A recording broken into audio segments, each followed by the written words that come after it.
안녕하세요. 암 전문의 김자영 원장입니다. 지금 종양 미세 환경 프로젝트 하고 있잖아요. 자, 오늘 5번째 시간이고 암 친화적인 면역 환경에 대한 이야기예요. 자, 우리가요 지금 현재 암 치료하는 과정에서 너무 중요한 치료제로 등극한 게 어떤 치료예요? 면역관문 억제제, 면역항암제잖아요. 자, 그런데 우리가 면역항암제 치료를 한다고 해도 100%다 완치로 가지 않죠. 그러니까 심지어는 면역항암제에 나는 잘 듣는 케이스래 해서 면역항암제를 했는데도 이제 실패하는 분들 계시거든요. 자, 그리고 면역항암제가 아니어도요, 우리 암 환자분들의 가장 큰 이슈는 사실은 면역이에요, 면역. 어떻게 하면 나 면역 올리지? 면역 올려야지 우리 제발 안 하지. 이 마음이잖아요. 자, 그런데 왜 면역을 올린다고 이렇게 열심히 노력을 해도 이게 잘 듣지 않을까?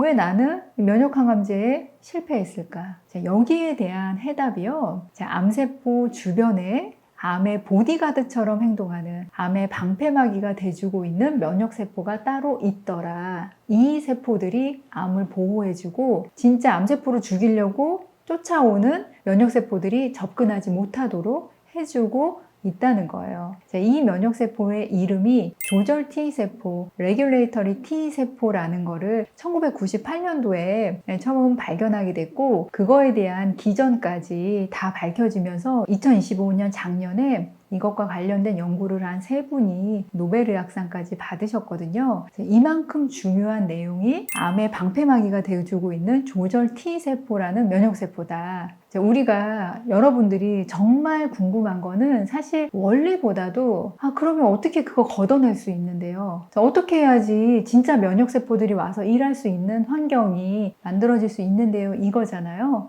그래서 오늘은 이 로드맵 먼저, 이게 너무 중요하기 때문에 로드맵 먼저 말씀드리고 원리에 대한 얘기는 좀 뒤로 넘길게요. 제가 그리고 이 로드맵 먼저 말씀드릴 수 있는 이유가요, 어떻게 보면은 핵심 내용이 너무 간단하기 때문이에요. 이 5가지 로드맵이 생길 수밖에 없거든요. 제가 이야기해 볼게요. 이 면역세포들이 그러면은 무엇에 의해서 암세포 주변으로 몰려오고 암세포 주변에서 떠나지 않고 이 환경에 적응하면서 우리에게 도움되는 면역세포들이 못 오게 하는 건가 봤더니, 이 보디가드 T세포를 불러오는 인자, 저산소증, 염증. 자, 그 다음에 이 방패 면역세포들이 암세포 주변에서 잘 살게 해주는 인자, 그게 산성 환경, 젖산 환경이에요. 이 3가지가 톱니바퀴처럼 계속 작용하면서 이 면역세포들이 암세포를 도와주는 이 상황이 연출되고 있는 거거든요. 자, 그러면은 로드맵은 어떻게 해요? 이 3가지를 차단하는 방식으로 진행되면 되겠죠. 자, 저산소증을 해결하는 거에서는 고압산소만한 치료는 없는 것 같아요. 그리고 제가 이전에 지금 저산소증 환경, 산성 환경 이 2가지 다 너무 중요한 게 산소치료다 말씀을 드렸고, 점점 면역치료가 중요해지는 상황에서는 더욱이나 면역세포 활성도를 위해서도 이 산소치료가 제일 중요한 것 같습니다. 자, 그 다음 2번째, 저산소증하고 젖산 환경을 해결하는 약이 있어요. 메트포민 당뇨약. 제가 저산소증 할 때도 이미 얘기했고요. 젖산 환경 할 때도 이야기했어요. 메트포민은 우리 암 환자분들에게 아무리 강조해도 지나치지 않을 정도로 너무 중요한 약인 것 같아요. 이 대사치료제에 정말 꼭 들어가야 되는 약이고, 이 메트포민이 이 면역 환경에서조차도 우리에게 도움이 되는 방향으로 작용해준다. 젖산 환경을 억제시켜주고 저산소증 환경도 개선해준다. 자, 3번째, 구연산. 구연산은 제가 젖산 환경 할 때 이야기했잖아요. 이 젖산을 에너지원으로 다시 쓰는 그 환경을 억제시켜주는 게 구연산이다. 자, 그런데 구연산 아주 적게 드셔서는 큰 효과 못 보고 적어도 3g에서 한 5g 정도, 이 정도 드셔야 되기 때문에 이 점이 조금 쉽지는 않은 점이다 라고 제가 지난번에도 말씀드렸습니다. 자, 그 다음 4번째, 설포라판, 커큐민. 자, 이 2가지 약은요, 이 암의 방패막이가 되는 조절 T세포를 불러오는 TGF-베타라는 염증성 사이토카인이 있거든요. 이거를 억제시켜줘요. 그러니까 사실은 우리가 이제 영양제로 먹는 많은 성분들 있잖아요. 뭐 퀘르세틴, 설포라판, 커큐민, 레스베라트롤, 이 모든 것들이 이 염증성 신호들을 꺼주는 데 역할들을 하긴 하거든요. 그 중에서 특히 이 TGF-베타 신호를 많이 내려주는 게 십자가과 채소에 많이 들어있는 설포라판, 그 다음에 강황에 많이 들어있는 커큐민. 자, 이렇게 이 4가지로 저산소증이랑 젖산 환경을 제어했을 때 그 다음 5번째 로드맵으로 우리가 하면 좋은 치료가 우리가 하는 면역 치료인 거죠. 자, 이렇게 네 가지로 자, 이렇게 젖산 환경이라든지 저산소증 환경, 염증 환경을 제어해주고 나면 그제서야 정말 암세포를 죽일 수 있는 세포독성 T세포가 와서 일을 할 수 있는 거거든요. 자, 이때 면역관문 억제제라든지 면역세포 치료라든지 T세포의 기능을 올려주는 사이모신 알파원이라든지 이런 치료제들이 더 제대로 작동해서 암세포를 사멸하는 데 기여할 수 있는 거예요.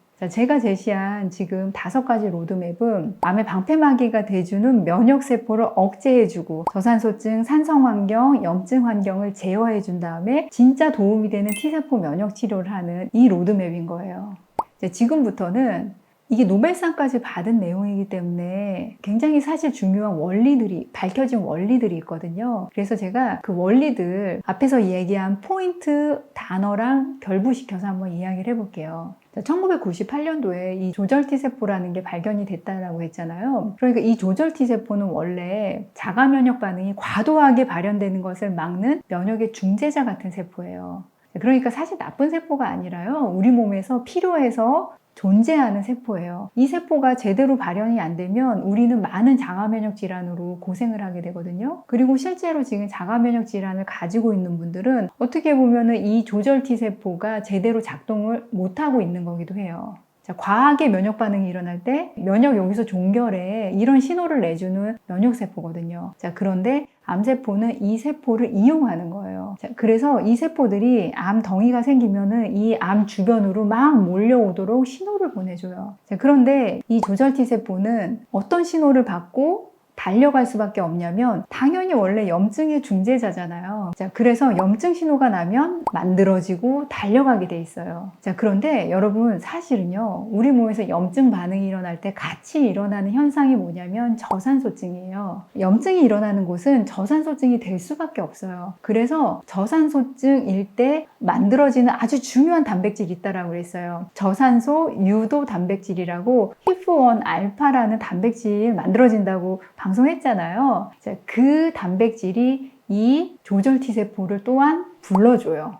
자, 염증 환경과 저산소증 환경에 의해서 이 조절 T세포가 많이 만들어지고 암세포 주변으로 와서 포진을 하게 돼요. 자, 그런데 여기서 문제가 뭐가 있냐면 암세포는 과하게 증식하면서 주변을 젖산 환경 만든다고 그랬잖아요. 이거 제가 암의 산성화 편에서 이야기 다 했습니다. 자, 암 주변은 젖산이 많이 만들어지기 때문에 산성화예요. 젖산이 많아요. 그런데 원래 면역세포의 성질은 어떠냐면 산성화인 곳에서는 살 수가 없어요. 그래서 기본적으로 우리 편에 도움이 되는 면역세포들도 암 주변이 산성화하면 오다가 여기서 오지 못하고 다시 달아나게 되거든요. 아니면은 활동성이 뚝 떨어져요. 그런데 이 조절 T세포라는 면역세포도 면역세포잖아요. 그러면 원래는 암 주변이 이렇게 산성화돼 있으면 얘도 와서 견디지 못해야 돼요. 자, 그런데 이 면역세포는 암 주변에서 아주 잘 살아요. 왜 그러냐면, 자, 아까 암이 저산소증일 때 내는 단백질이 있다고 그랬잖아요. 그게 이제 HIF-1 알파인데, 특히 이 HIF-1 알파가요, 이 조절 T세포 안에 FOXP3라는 유전자 스위치가 있는데, 이 유전자 스위치를 많이 켜줘요. 이 유전자 스위치가 켜지면 어떤 일이 일어나냐면, 암이 내보낸 이 젖산을 이 면역세포가 흡수해버려요. 그래서 암세포처럼 동일하게 이 젖산을 가지고 에너지 대사를 해버려요. 자, 제가 지난 편에 암의 산성화 환경,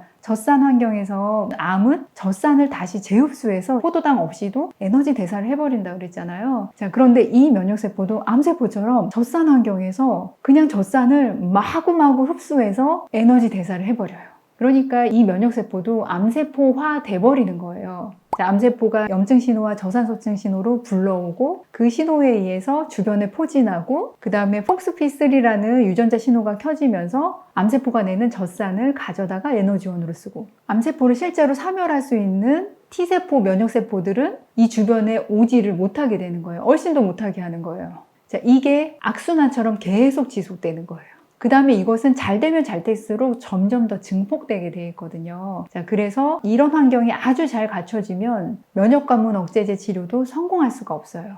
결국 이 원리에 의하면 저산소증 때문에 나오는 HIF-1 알파 이거를 제어하는 거, 그 다음에 젖산을 제어해 주는 거, 젖산에 의한 에너지 대사를 제어해 주는 거, 그다음 이 방패세포들을 불러오는 인자 중에 하나가 또 TGF-베타라든지 인터루킨-2 같은 사이토카인이기 때문에 이런 사이토카인들을 억제시켜주는 약물들. 자, 대표적인 게 설포라판이나 커큐민, 또 퀘르세틴도 될 수 있어요. 이런 약물들이 있는데 이 모든 것들이 사실 같이 이루어질 때 시너지가 더 커지는 거예요. 제가 로드맵으로 제시했던 거 다시 한번 정리하면서 마무리 지을게요. 자, 저산소증과 젖산 환경 제어하는 게 암세포 보디가드가 되는 면역세포들을 없애는 방법이다. 자, 그래서 저산소증을 제어하기 위한 산소 치료. 자, 그 다음 젖산 대사를 제어하기 위해서 중요한 게 메트포민 당뇨약 또는 구연산. 그 다음에 이 조절 T세포, 이것들을 불러오는데 또 역할을 하는 게 TGF-베타 같은 사이토카인이기 때문에 이걸 억제시키는 약물들. 대표적인 게 설포라판, 커큐민, 또 퀘르세틴. 자, 이렇게 암 주변 환경을 제어한 다음에 마지막으로 정말 강력한 공격성이 있는 면역세포를 다량 넣어줄 수 있는, 다량 일할 수 있게 해주는 게 면역항암제, 면역세포 치료, 그 다음에 사이모신 알파원. 자, 이런 치료제다. 이런 치료제는 이 환경이 제어될 때 정말 제대로 강력한 힘을 발휘할 수 있는 거다. 자, 오늘 내용이요, 여러분들에게 정말 도움이 됐으면 좋겠어요. 왜냐하면 특히 4기암 환자분들은요, 자, 완치, 완전 관해를 기대할 수 있을 때가 언제냐면 면역관문 억제제 치료할 때예요. 자, 그래서 면역관문 억제제 치료하는 분들 한 번 내지 2번 정도 기회가 오시거든요. 저는 그래서 그 기회를 정말 놓치지 않으셨으면 좋겠고, 그때 이 환경들을 잘 제어해서 정말 완치할 수 있는 완전 관해 방향으로 가실 수 있었으면 좋겠습니다. 자, 우리 암의 보디가드가 되는 이 방패막이들, 이것들은 제어하고요. 정말 암세포 사멸할 수 있는 그 면역세포 기능 올려서 암 치료 꼭 성공했으면 좋겠습니다. 암 치유할 수 있습니다. 화이팅!